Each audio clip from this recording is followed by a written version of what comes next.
Hello Doctor Who fans, and welcome to another video. And as you can see, it had the latest in the release of the 5-inch Doctor Who figures, and this one is the Warriors of the Deep set. So this one is not a B&M exclusive, so you can't buy it in the shop or in store. It is an online exclusive, so it can only be purchased from the Character Auctions online shop.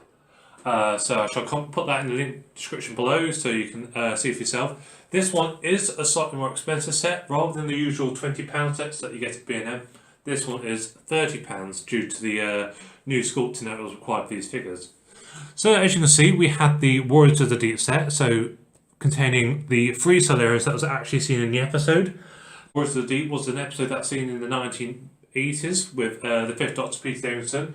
This was the second classic appearance of the Solarians. So the first ever appearance was actually in 1970 with the 3rd Doctor. So it was quite a lot later till we actually saw the Solarians again. And this was actually only the second of only 2 appearances that the Solarians ever actually appeared in classic Doctor Who. So a lot of you will probably know that they were seen a lot in the Matt Smith era. We first saw them in his first series, Series 5. In the Hungry Earth and Cold Blood.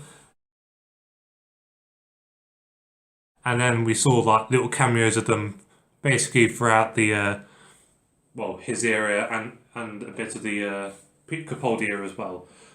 So that's a bit of a backstory. So here we have the Solarians from the second ever appearance. So again, whoever has seen this episode, there was a lot of characters that actually appeared in Warriors of the Deep. It was let's say it was packed full of various characters. This was the only time that Sea Devils actually appeared in the same story as the Solarians. Again, it was the second appearance of them as well. So again, we have quite a variety of characters that were seen in the episode.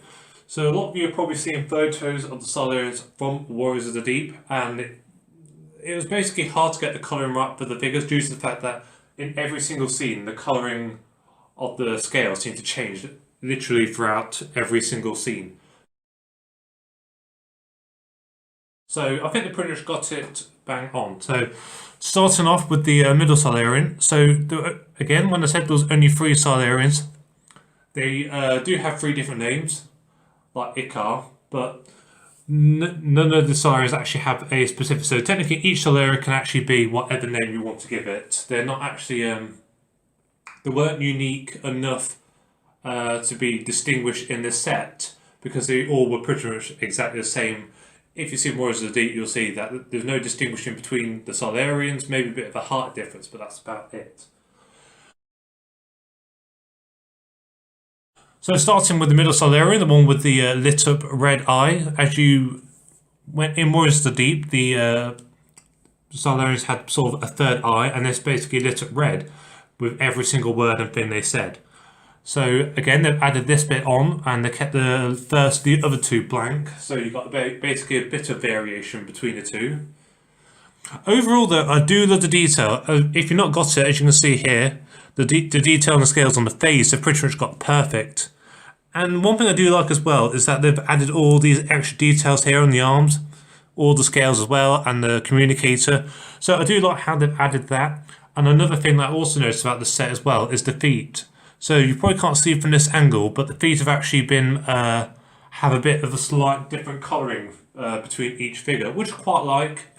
You know, it makes them a bit more distinguished because, like I said, the Solarians were basically exactly the same that I've seen in the story. So I like how they've decided to distinguish them from each other. So it's not 3 the same, but 3 with slight variation. But overall, the one problem that I would find with these Solarian figures is that I think they could have done with a bit of a wash. And so, you know, it would have brought out probably some of the detailing a bit more.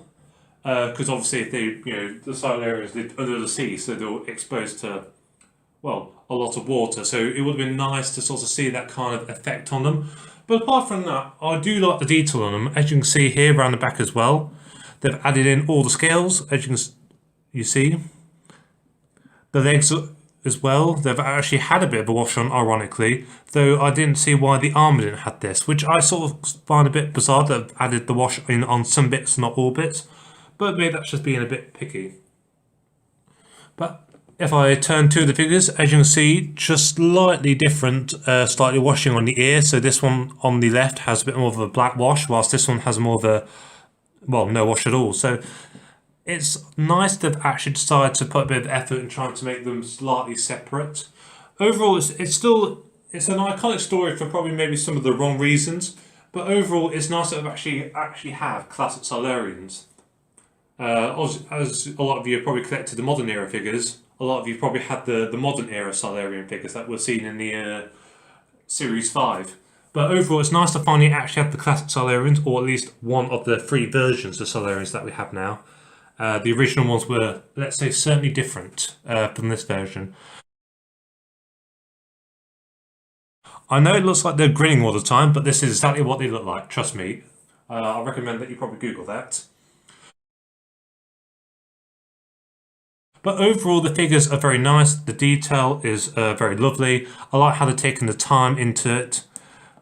Even the hands, I love how they're not even like smooth as well. They're actually, you can tell they're sort of like scaly and everything. So again, it's also these added effects that I quite like. It's not just like using recycled parts. They just sort of scaled it pretty much how I would have done as well. Again, the only complaint I have is probably the wash. But overall, I'll certainly recommend that you probably at least consider buying this set. I know it's a bit more pricey, but the details there, I like how they thought about each set. And I know it's pretty much £10 a Solarian in this set. 3 Solarians, £30. But overall, it's a nice lot of figures to have. And like I said, there were 3 Solarians. It's basically you don't need to even army build as such, because this was basically the amount of Solarians that were actually seen in the episode. And also they all had names, Ictar, Tarpok and Skibus. But they can be any name you like. So I'll probably call this one Ictar because it was the one that was speaking the most. But overall, it's a very nice set. The detail is very lovely. And, you know, it's pretty much going to be, well, the last figure set that we get for a while. There is rumour that it's going to be 2 more online exclusive sets as well. So if you don't feel comfortable buying this one, there's going to be another 2 coming out. I don't know what they are yet, but there's at least 2 confirmed rumours that there is going to be some more online exclusives. But overall, I'll certainly give this figure set around a 7.5, 8 out of 10. Again, my only issue would be having the added detail to bring up the scale of the Solarians that bit more, but I can't really fault the face. The detail is superb. As this was seen in the original release video, the heads don't actually move, and this was actually basically like it was in the episode. The heads did not move. It was sort of literally fixed on nearly, so technically you're not really missing out on that either. But overall, it's certainly a fabulous set, and I do love the detail. The box is that bit bigger than the 3 figure sets that B&M do. It's actually probably twice as big, actually. It's actually probably the similar scale to the Mechanostark set that we had 2 years ago.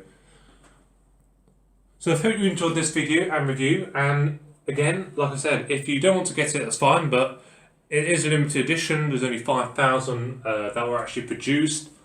There is still, as of this video being published, about 1,250 left. So that's basically 25% of the stock is still left after a week. So they've gone down quite a bit. So I won't hang around too much, but due to the fact of the popularity of the last 2 character online exclusive sets, the Mechanostark and the Abominable Snowman Second Doctrine Tardo set, they decided to make an extra 1,000 so people don't actually miss out. So I still won't wait around, but looking at there is extra stock to go around. And hopefully, if you got it, let me know. If you don't want to buy it, also let me know as well. What could they have done slightly different, except for add the Sea Devils into the set, which I know a lot of people have been asking, but you never know. Maybe in the future we might get the Sea Devils. Due to the fact that they've got a slightly better budget and they're creating new figures. You never know, we might actually get Sea Devils, or complete sets of characters from each episode maybe. Especially consider the Chase, we pretty much have every single Dalek release ever. But hope you enjoyed this video, and I shall be bringing as many upcoming figure reviews as I can, or other Doctor Who related merchandise. Thank you very much, and goodbye.